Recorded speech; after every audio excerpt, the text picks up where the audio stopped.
each one of us can move the problem to another. And we understand it, and we do all agree on it. In the Grand Chamber of the United Nations General Assembly, a confrontation unfolded, not of fists, but of rhetoric, not of weapons, but of words. Giorgia Meloni stood with fierce determination. On the opposing side, Annalena Baerbock, poised, ready to respond. What transpired was more than a debate. It was a clash of visions for Europe, for diplomacy, for the moral authority of nations. From the moment Meloni ascended to the podium, her posture radiated purpose. She looked square into the eyes of the assembly, the camera, and the world beyond. She knew she had to not merely speak, she had to strike, and strike she did. Her opening salvo, a clear indictment of bureaucratic inertia, empty promises, and political hypocrisy. She accused many in the room of paying lip service to principles while doing little to enforce them. She spoke of duty, sovereignty, and the responsibility of nations to lead rather than follow. Meloni's language was direct. She named failures, fragmented European responses to crises, ambiguous multilateral policies, and lackluster leadership in confronting aggression. She painted a picture of a Europe that had lost its nerve, too hesitant to defend values,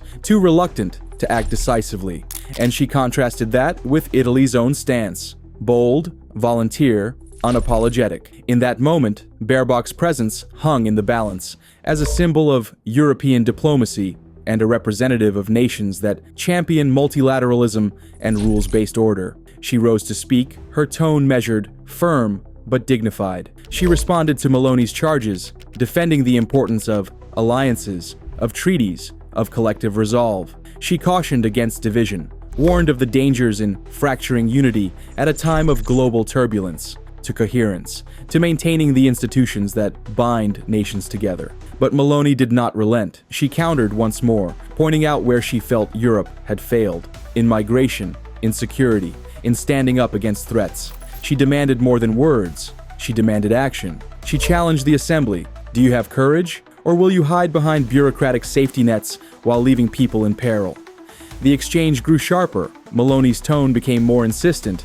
You cannot lecture others on dignity and human rights if your own actions betray them.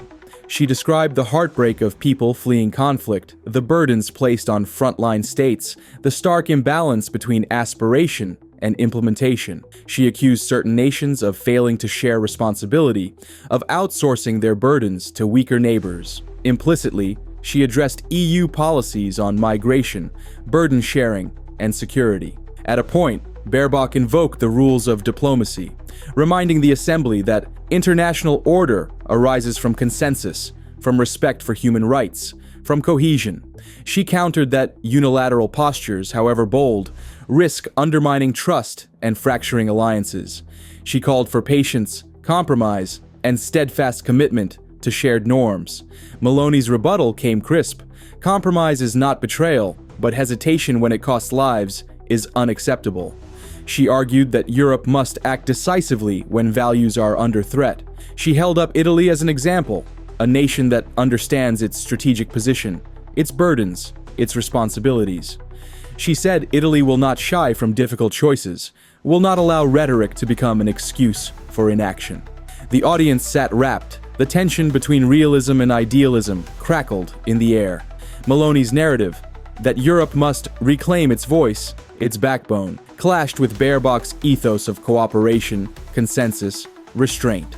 Who was right? That question echoed across capitals beyond New York. Meloni widened her scope beyond Europe. She addressed the global context: war in distant lands, refugee flows, energy strife, threats to democracy, the struggle of smaller nations. She criticized those who condemn from afar, but falter when responsibility arrives at their doorstep. She insisted that countries must carry burdens proportionally, and that talk without burden is cheap virtue. She pivoted to protection. Italy would defend its borders, would secure its seas, would protect its people. But she also insisted that humanity demands generosity, that Europe must open safe corridors, provide support, and confront root causes. However, she refused to accept that burden sharing be forever unequal. For Baerbock, the riposte was that order, not disorder, must guide responses.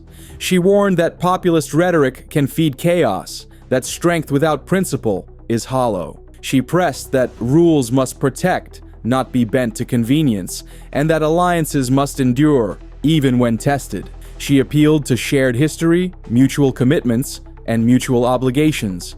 Then Meloni, in a final flourish, addressed the assembly with a question. Will you stand for Europe as it is, or Europe as it must be? Will you lead from conviction, or hide behind indecision? She urged leaders to act now, to find the courage to shape the future, not just respond to it. Baerbock closed by reasserting the case for unity, for disciplined multilateralism, for perseverance. She reminded the assembly that the world watches not only the words spoken here, but the consistency of our actions. She called for vigilance, for the rule of law, for compassion grounded in strategy. As the gavel fell and applause swelled, it was clear this was not a victory of one over the other, but a confrontation that illuminated a divide. One side demands fierceness and clarity, the other urges patience, respect, shared burdens. The difference is not mere style, it is a fundamental choice about how nations relate, how power is wielded, how the future is steered. Walking off stage, Meloni might be declared the winner in headlines, her rhetoric sharp, her posture assertive. But in the longer game, Baerbock's arguments, rooted in process, trust, order, may persist beyond the moment's heat.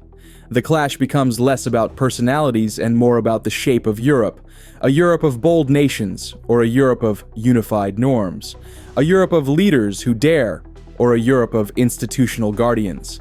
The consequences ripple outward. In European Union capitals, foreign ministries debate strategy. In border states, migration policy feels the pressure. In alliances, questions emerge. When should unity yield to decisiveness? Which nations are willing to carry burdens? Who decides when solidarity becomes obligation? The spectacle in the UN is more than theater. It's a signal. It reveals fractures between pragmatism and idealism, between boldness and caution, between national identity and collective identity.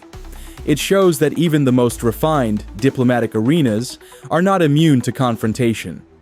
But also, it shows hope, because confrontation demands clarity.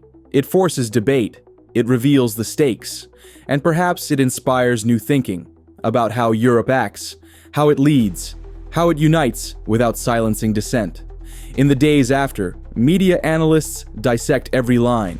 International observers note which nations responded, which nodded, which remained silent. Public opinion shifts. Some applaud Meloni's defiance, others worry about fracture. The debates that begin in New York echo back into Rome, Berlin, Brussels, into parliaments and public squares. Ultimately, that showdown will be remembered not for who won, but for what it illuminated. That Europe's soul is contested, that its future is undecided, and that leadership is tested not in consensus, but in confrontation.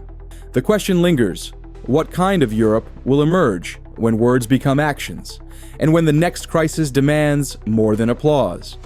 Because in the end, this is not just a clash of two politicians, it's a microcosm of European identity, of global diplomacy, of a moment when voices must choose between echoing or commanding.